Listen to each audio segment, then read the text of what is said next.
Chapter 13. The Charge of Impotence. And the men of the city said unto Elisha, Behold, I pray thee, the situation of this city is pleasant, as my Lord seeth, but the water is naught, and the ground barren. And he said, Bring me a new cruse, and put salt therein. And they brought it to him. And he went forth unto the spring of the waters, and cast the salt in there, and said, Thus saith the Lord, I have healed these waters. There shall not be from thence any more death or barren land. So the waters were healed unto this day, according to the sayings of Elisha which he spake. Then he went up from thence unto Bethel, and as he was going up by the way, there came forth little children out of the city, and mocked him, and said unto him, Go up, thou bald head! Go up, thou bald head! And he turned back and looked on them, and cursed them in the name of the Lord.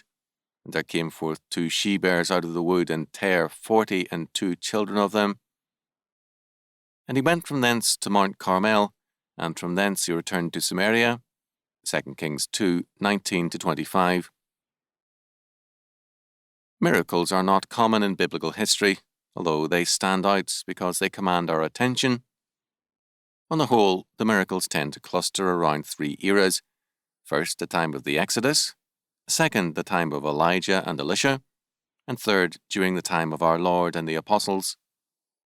In between, there are sometimes centuries without the witness of a single contemporary miracle. Another fact appears. These 3 eras of miracles are also times of judgment. The Exodus era is a time of judgment on Egypt and Pharaoh, on the faithless older generation of Israelites, and on the Canaanites. The age of Elijah and Elisha is a time of judgment on Ahab and Israel, and secondarily on Judah. Our Lord's day is a judgment again on Israel, but also on the sin of man. All 3 eras are also times of salvation. With the Exodus, God's covenant people are redeemed from slavery and given the promised land. The Sabbath of the Old Testament era dates from the day of the first Passover, Old Israel's day of salvation. In Elijah and Elisha's day, a remnant is prepared for the time of judgment on apostasy, and their deliverance enables them to become the nucleus of the renewed covenant. With Christ, the covenant is now set forth in all its salvific meaning by Christ's redemptive work, and he, by his resurrection, becomes the new Adam of the new creation, the king of a redeemed humanity. There is a very striking difference between the events in the life of Elijah and the events in the life of Elisha. Elijah spoke to the king and to the nation, seeking to recall them from their apostasy. We are given specific information with respect to the setting and often the time of events. In Elisha's ministry, all such data with respect to the life of the nation is usually omitted as irrelevant. Elijah stands at the center of Israel's history in his time as the great figure with whom the king and nation must contend. Elisha is as well known at home and abroad, and perhaps even better known than Elijah, but he is not the center of events. Instead of a chronological account, carefully dated or related to the social, political, and economic developments of that era, we are given a succession of episodes. This is not accidental. Elijah speaks to the straying but still covenant nation. By the time of his death, the covenant is not with the apostate nation, but with a remnant. Elisha speaks to and works with that remnant and with the sons of the prophets, young men who are his sons in the faith and in training to be witnesses to the remnant. As Israel's apostasy deepens, the miracles abound, and the blindness of Israel to God is thereby stressed. They will not believe though miracles happen all around them, because they prefer their way to God's way. Elisha worked with 3 schools of the prophets, the seminaries of that day, at Bethel, 2 Kings 2:3, Jericho, 2 Kings 2:5, and Gilgal, 2 Kings 4:38. Because of a lack of space, the Gilgal school was later transferred to the Jordan Valley, 2 Kings 6:2. Some of these students were married men and others single, but the meals were eaten in common, 2 Kings 4:1, 38-44. These men and Elisha were all involved in the life of Israel 2 Kings 9, 1-13, and fought Baalism. The faithful remnant went to these schools as a substitute for the sanctuary on Sabbaths and on new moons, 2 Kings 4:27, and they brought to the schools their tithes, first fruits, and offerings, 2 Kings 4:42.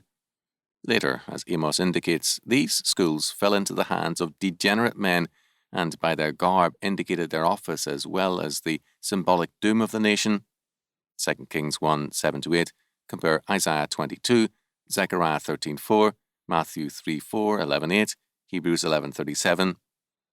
In at least one instance, there was an anointing with oil and an investiture, 2 Kings 9, 1-6.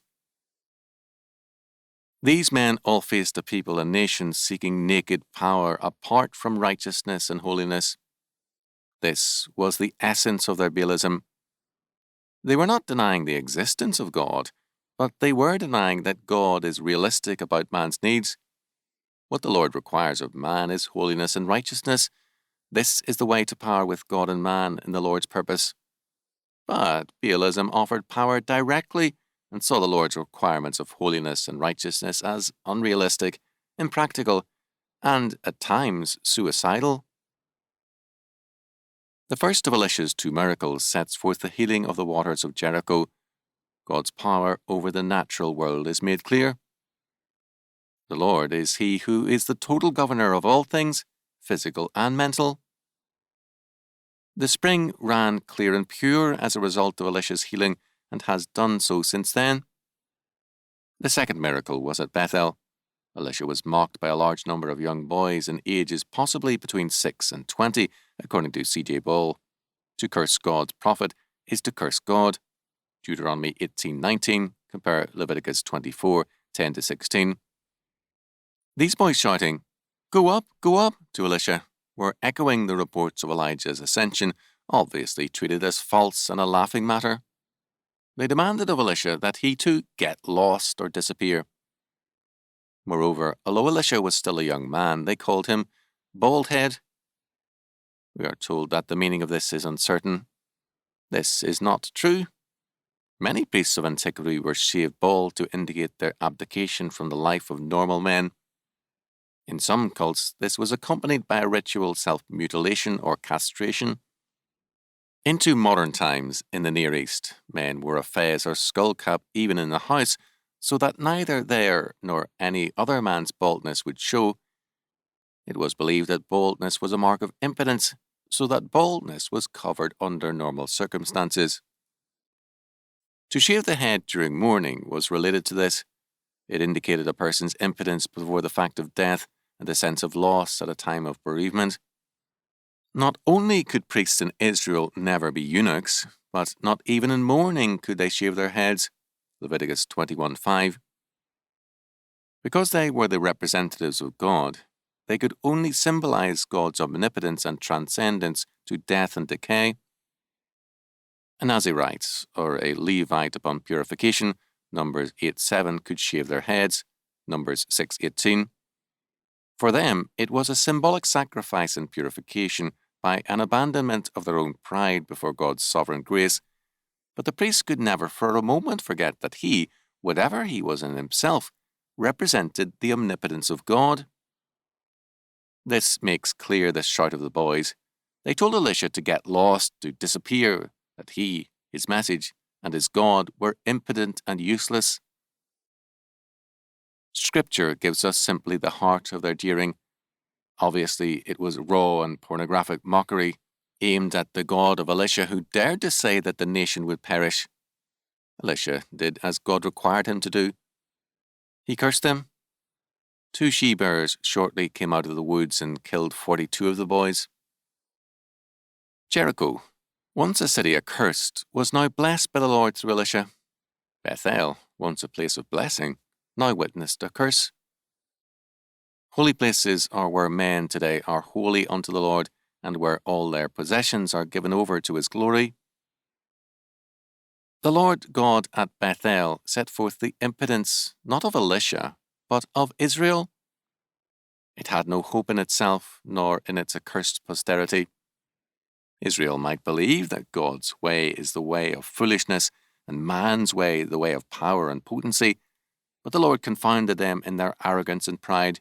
Quote, because the foolishness of God is wiser than men, and the weakness of God is stronger than men. 1 Corinthians 1:25. The many today who believe that God's law word is the way of impotence had better beware. There is no escaping God's power. It is, quote, as if a man did flee from a lion and a bear met him, or went into the house and leaned his hand on the wall and a serpent bit him. Amos 5:19.